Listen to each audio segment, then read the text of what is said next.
자, 오늘은 우리가 스룹바벨 성전을 공부하고 있는데 12번째 시간이 되겠습니다. 자, 우리가 성전의 재료를 공부하고 있는데요. 세 번째, 그 중에서도 이 감람목에 대해서 지난 시간에 이어서 두 번째로 살펴보도록 하겠습니다. 자, 오늘 본문 학개서 1장 8절 말씀 보니까 하나님께서 주전 520년에 스룹바벨 성전 건축을 다시 시작하도록 학개 선지자에게 명령하셨죠. 그러면서 학개서 1장 8절에 그 산에 나무를 가져다가 성전을 지으라 그랬어요. 근데 그 산이라는 단어가 히브리어로 하하르, 그래서 그 산이잖아요. 그 산. 지금 이 산은 바로 예루살렘 성전, 예루살렘 앞에 있는, 예루살렘 성읍 앞에 있는 감람산을 이야기하죠. 그래서 감람산에 있는 나무를 가져다가 성전을 건축하라, 이 말은 뭐냐면 감람나무를 가지고 성전을 건축하라, 이렇게 명령하신 거죠. 그래서 우리는 성전의 재료가 감람나무라는 것을 알 수가 있습니다. 그래서 스룹바벨 성전의 중요한 재료가 백향목이었고, 에스라 3장 7절부터 9절에 나오죠. 그 다음에 두 번째는 감람목이었어요. 그래서 오늘은 첫째로 이 감람목의 구속 경륜을 살펴보면은요, 왜 하나님께서 감람목으로 성전을 지으라고 하셨을까? 이것은 어떤 사람이 성전의 재료로 쓰임 받느냐 하는 것을 우리에게 알려주고 있어요. 어떤 사람이 성전의 재료로 쓰임 받느냐. 자, 첫째로 끝까지 참고 인내하며 남는 자가 돼야 된다는 것을 가르쳐주고 있죠. 우리는 하나님의 거룩한 성전의 재료로 쓰임 받으려면 끝까지 참고 견디며 인내하며 남는 자가 돼야 돼요. 그래서 이 감람나무의 특징은 열매를 맺을 때까지 보통 30년이 걸린다 그랬죠. 그러니까 나무가 심어지고 30년을 자라야만이 비로소 첫 열매가 맺혀지는 거예요. 그래서 서서히 이렇게 성장하는 나무가 감람나무죠. 그렇기 때문에 이 감람나무는 특징이 결이 곱고 또 재질이 단단해요. 그래서 성전이나 이 건축물을 세우는데 많이 쓰인 재료가 된 거죠. 결이 곱고 단단해요. 그래서 오늘 우리는 믿음의 결이 곱고 재질이 단단한 신령한 감람나무가 돼야 되겠죠. 그래서 야고보서 5장 7절에 보면은요, 우리 주께서 강림하시기까지, 주님이 강림하시기까지 길이 참으라, 이렇게 말씀하고 있죠. 강림하실 때까지 길이 참으라. 그러니까 주님 다시 오실 때까지 우리는 끝까지 참고 견뎌야 된다는 거예요. 그래서 마태복음 24장 13절에도 끝까지 견디는 자가 구원을 받으리라, 이렇게 말씀하고 있습니다. 또 야고보서 5장 11절에도 욥은 인내를 했죠. 그래서 2배의 복을 받았잖아요. 근데 욥의 인내는 뭐냐? 주께서 주신 결말을 봤다는 거예요. 결말. 주께서 주신 결말을 봤대요. 그러면 우리는 주님 다시 오셔서 우리가 변화되는 게 결말이잖아요. 그럼 그 결말까지 끝까지 길이 참고 견디는 삶을 살아야 된다는 거야. 근데 우리는 그러잖아요. 내가 지금까지 참았는데 이제 더 이상 못 참아. 지금까지 참았는데 더 이상 못 참는데, 그리고 그냥 아다다다닥 퍼부어버려요. 그러면 결말을 본 거예요? 못 본 거예요? 못 본 거죠. 내가 지금까지 참았는데 안 참으려고 그랬는데 그래도 참아야 되겠어? 이래야 되는 거 우리는. 아셨죠? 지금까지 참았기 때문에 그래도 안 참으려고 그랬는데 끝까지 참아야 된다는 거예요. 그런 사람이 남는 자가 되는 거예요. 그래서 다 해놓고 마지막에 엎어버리지 말고 끝까지 이걸 잘 간직을 해야 되는 거예요. 그래서 이 감람나무 꼭대기에 2개 내지 3개 열매가 남아있대요. 이것은 어떤 환난을 겪어도, 어떤 환난 중에도 남는 자, 끝까지 남는 자를 가리키죠. 왜? 감람나무에 올리브 열매가 맺혔잖아요. 근데 막 흔들어. 그런데도 꼭대기에 2-3개는 끝까지 남아있는데요.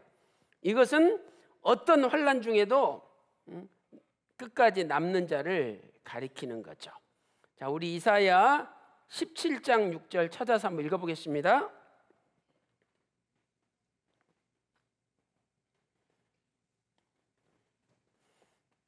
자, 이사야 17장 6절 다 같이 찾아서 읽어보겠습니다.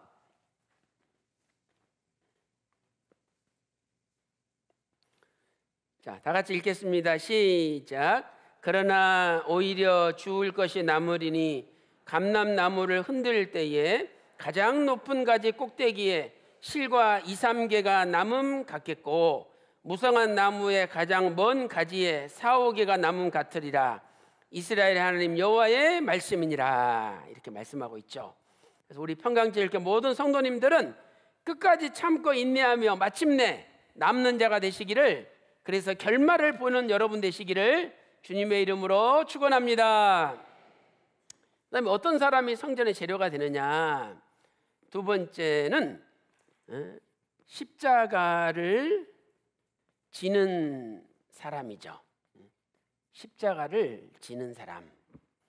그래서 예수님께서도 너희가 나를 따라오려거든 자기 십자가를 지고 나를 쫓을지니라. 자기 십자가를 지고 나를 쫓으라고 예수님이 제자들에게 마태복음 16장 24절 이하에서 말씀을 하셨어요. 그런데 여기 지금 그 학개서 1장 8절에 그 산에서, 예루살렘 앞에 있는 감람산에서 나무를 베어다가 성전을 지으라 그랬어요. 근데 그 나무를 70인경에는 크실론이라는 단어로 번역을 했어요. 그러니까 원래 구약은 히브리어로 써져 있잖아요. 근데 그것을 신약 성경이 기록된 헬라어로 번역해서 기록한 성경을 70인경이라 그래요. 근데 그 70인경을 보면은 이 나무라는 단어를 크실론이라는 단어로 번역을 하고 있어요. 크실론. 그래서 이 크실론이 예수님이 지신 십자가 나무를 가리킬 때 이 단어도 사용이 되었어요. 그러니까 성전의 재료가 크실론이라는 나무가 성전의 재료가 됐는데 예수님이 그 나무에 십자가 달려 돌아가셨다 이 말이죠. 그러니까 우리도 성전의 재료가 되려면 십자가를 지고 가는 사람이 돼야 된다는 거예요. 그래서 이 말씀은 참고적으로 적어놓으세요. 사도행전 5장 30절, 또 10장 39절, 또 13장 29절에 보면 예수님께서 나무에 달리셨다라고 기록되어 있는데 그 나무가 전부 크실론이라는 옛날에 감람나무를 가리켰던 그 단어를 쓰고 있는 거예요. 그래서 우리는 예수님께서 십자가를 지신 것처럼 우리도 십자가를 질 때 성전의 재료가 된다는 것을 알 수 있는 거죠. 그러면 예수님께서 십자가를 지셨는데, 예수님이 지신, 이게 신자예요. 지신. 그런데 예수님이 십자가를 지셨는데 예수님이 십자가에서 무엇을 지셨느냐? 예수님은 우리의 저주를 대신 지셨어요. 우리의 저주를. 갈라디아서 3장 13절에. 그 다음에 또 예수님은 우리의 죄를 대신 지셨잖아요. 베드로전서 4장 24절에 예수님은 우리의 죄를 대신 지셨어요. 그래서 우리는 예수님이 우리의 저주를 대신 지시고 우리의 죄를 베드로전서 2장 24절이네요. 베드로전서 2장 24절 우리의 죄를 대신 지시고 예수님이 가셨어요. 그래서 우리도 남의 저주, 남의 죄까지도 정말 걸머지고 갈 수 있는 십자가 삶의 열매가 있어야 된다는 거죠. 그래서 오늘 이렇게 끝까지 참고 남는 자가 되시고 십자가를 지는 사람이 되어서 하나님의 거룩한 성전의 재료로 쓰임받는 저와 여러분이 되시기를 주님의 이름으로 축원합니다. 자, 그 다음에 큰 두 번째로 이 감람나무가 나오는 산이 감람산이었잖아요. 그런데 성경에서는 이 감람산을 또한 멸망의 산으로 부르고 있어요. 감람산의 이름이 멸망의 산으로 불리우고 있다. 그러면 왜 이 좋은 감람산을 멸망의 산으로 부르고 있느냐 이 말이죠. 그것은 이제 그 전에 솔로몬 왕 때 이 감람산에 우상이 세워졌기 때문이에요. 우상이 세워졌기 때문이다. 그래서 아무리 거룩한 산이라 할지라도 거기에 우상이 세워지면 멸망산으로, 멸망받을 산으로 바꿔져 버린다는 거예요. 자, 우리 성경에 찾아보겠습니다. 거기 열왕기하 23장 13절 찾아보세요. 열왕기하 23장 13절입니다.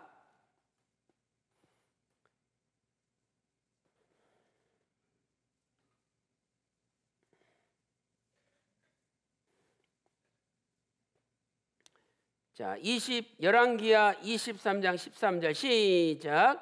또 예루살렘 앞 멸망산 우편에 세운 산당을 더럽게 하였으니 이는 옛적에 이스라엘 왕 솔로몬이 시돈 사람의 가증한 아스다롯과 모압 사람의 가증한 그모스와 암몬 사람의 가증한 밀곰을 위하여 세웠던 것이며 그랬죠? 그래서 이 아스다롯이라는 우상, 또 그모스라는 우상, 또는 밀곰이라는 이 우상을 감람산에다가 솔로몬 왕이 세웠어요. 왕하 23장 13절에 또 거기 왕상 11장 7절에도 같은 말씀이 기록되어 있어요. 이렇게 솔로몬 왕 때 이런 우상들을 세웠기 때문에 그 우상을 숭배하면 반드시 멸망받는다는 것을 하나님이 알려주시기 위하여 멸망의 산이라 이렇게 이름을 부른 거죠. 그래서 우리가 여기서 알 수 있는 건 첫째로 우상을 숭배하면 반드시 멸망받는다.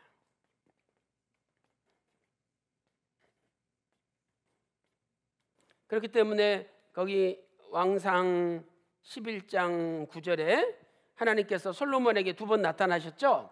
그래가지고 야 네가 내가 너한테 전해준 규례와 법도를 지키지 않고 하나님 말씀에 왜 불순종했느냐 하나님께서 책망하셨어요. 이때 회개하면 되는데 솔로몬 왕이 회개하지 않았죠.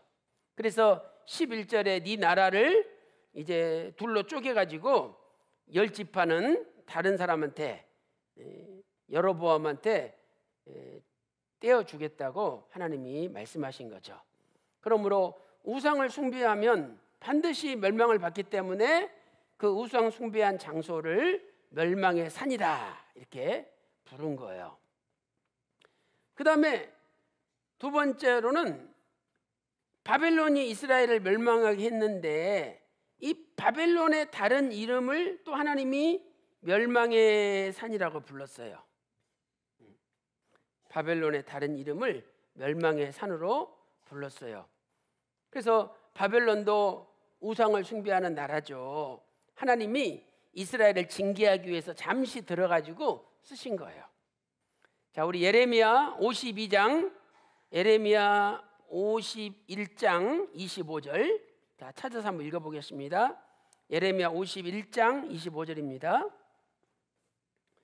자, 예레미야 51장 25절.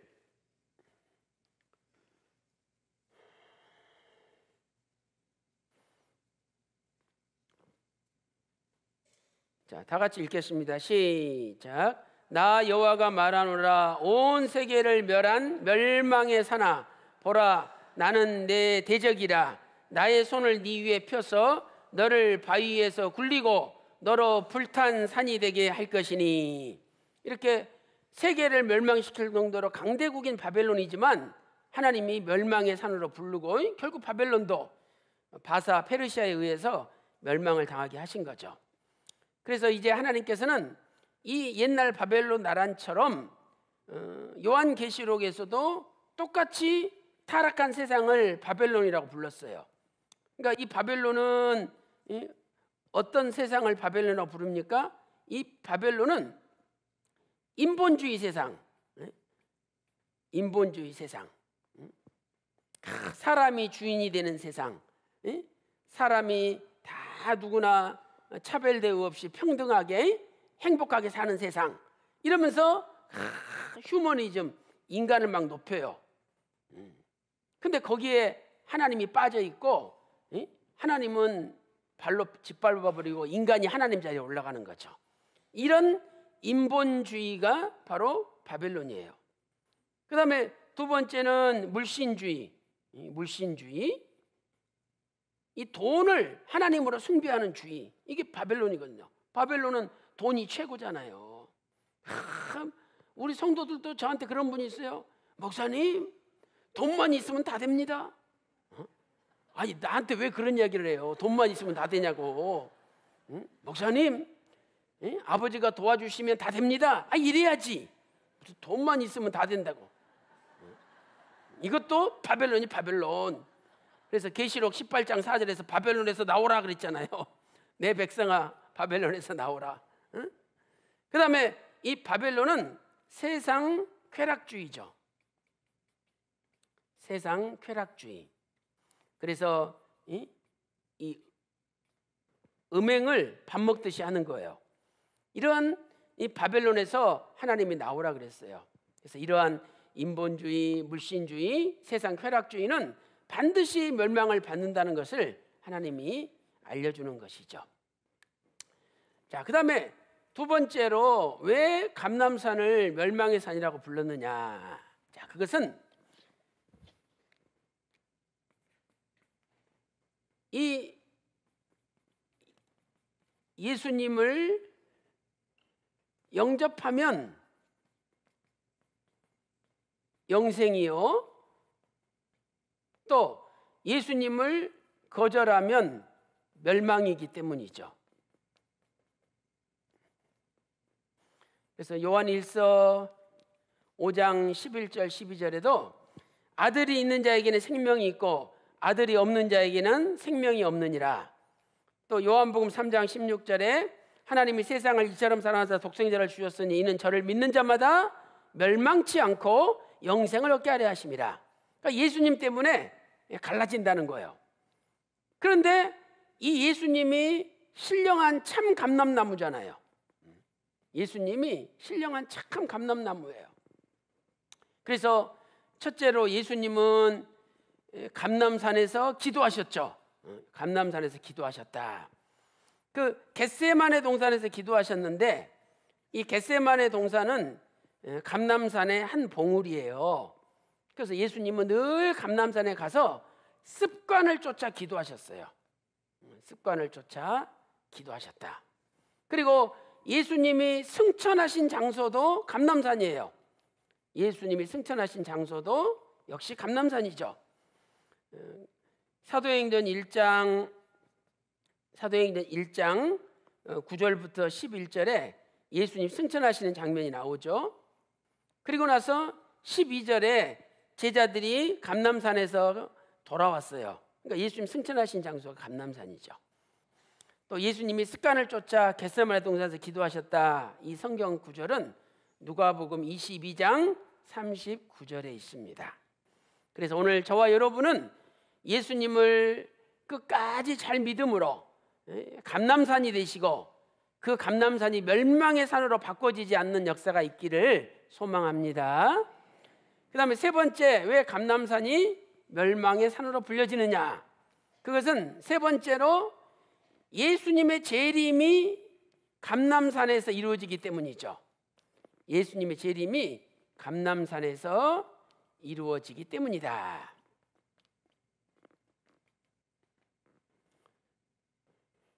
그러니까 예수님의 재림이 감람산에 이루어진데 참 감람나무가 되어서 예수님한테 접붙임 바 되어가지고 예수님을 영접하면 그분은 영생이고 다시 오시는 주님을 맞이하지 못하면 멸망 아닙니까? 그러니까 감람산을 멸망산이라고 부르는 거예요.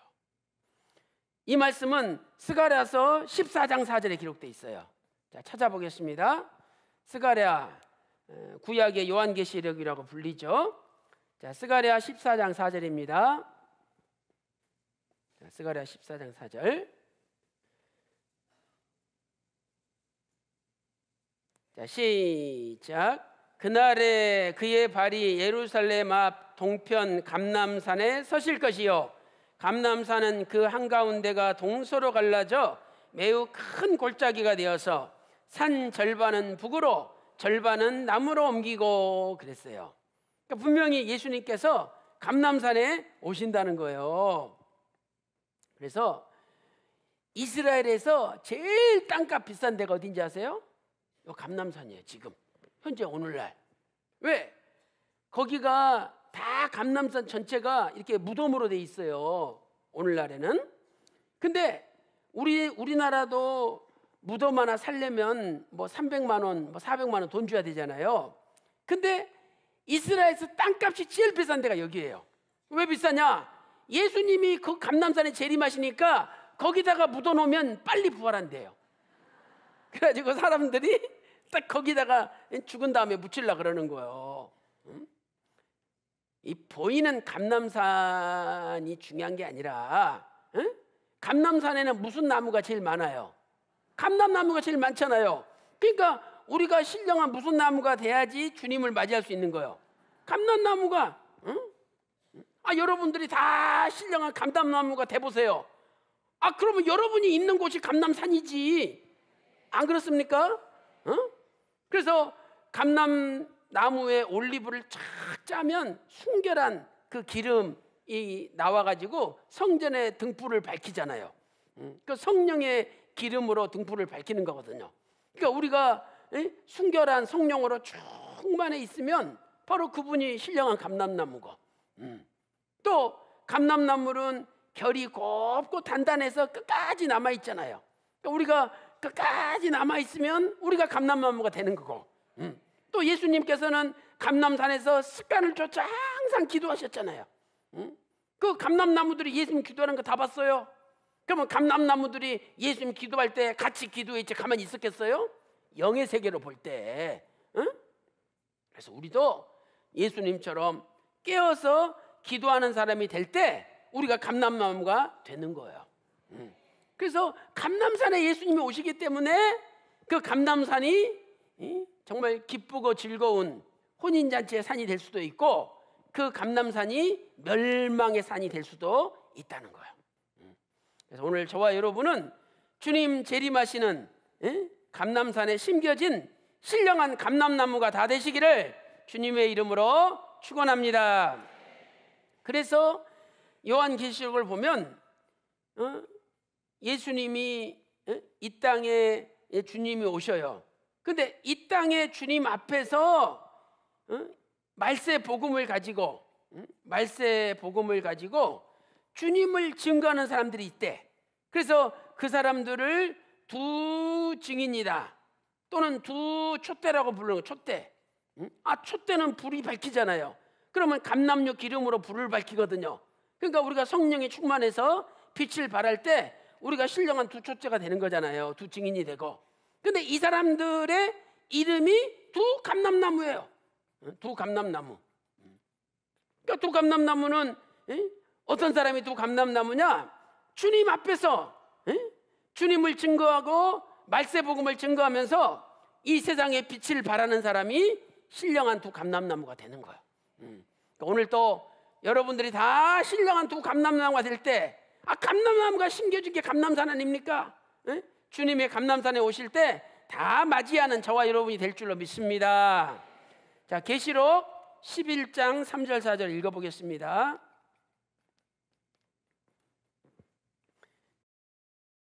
기쁜 말씀 대달라 그러는데 잘 들으면은요 다 기쁜 거예요. 그러니까 여러분이 이 기도하는 마음으로 믿음으로 잘 들으면은 다 하나님께서 성령님께서 다 깨닫게 해주시는 거예요. 자, 계시록 11장 3절 4절. 자, 시작. 내가 나의 두 증인에게 권세를 주리니 저희가 굵은 베옷을 입고 1260일을 예언하리라.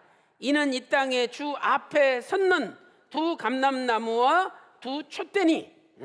그래서 우리가 항상 주 앞에 서 있는 두 감람나무가 돼야 된다는 거예요.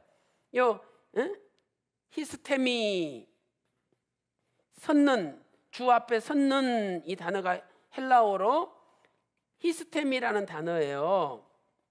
그래서 이 서다는 것은 영어로 스탠드, 이 서다는 뜻도 있지만 이건 영적으로 믿음이 변함없이 견고하게 서 있다. 믿음이 변함없이 견고한 상태를 가리킨 거죠.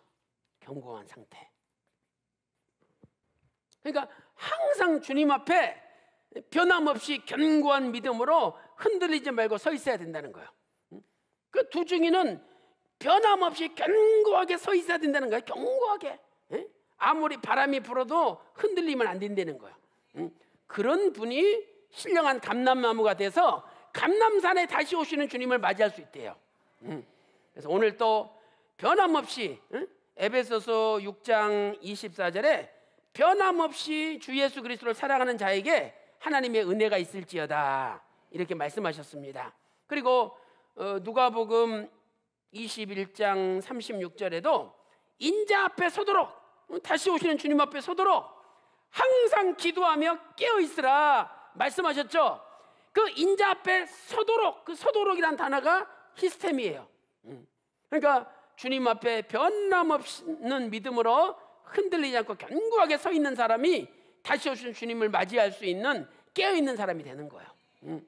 오늘 또 이 히스테미의 변함없는 견고한 믿음으로 신령한 두 감람나무가 되어서 감람산에 다시 오시는 주님을 맞이하는 여러분 다 되시고, 감람산이 여러분에게는 멸망의 산이 아니라 천국에 들어가는 신령한 시온산이 되시기를 주님의 이름으로 축원합니다.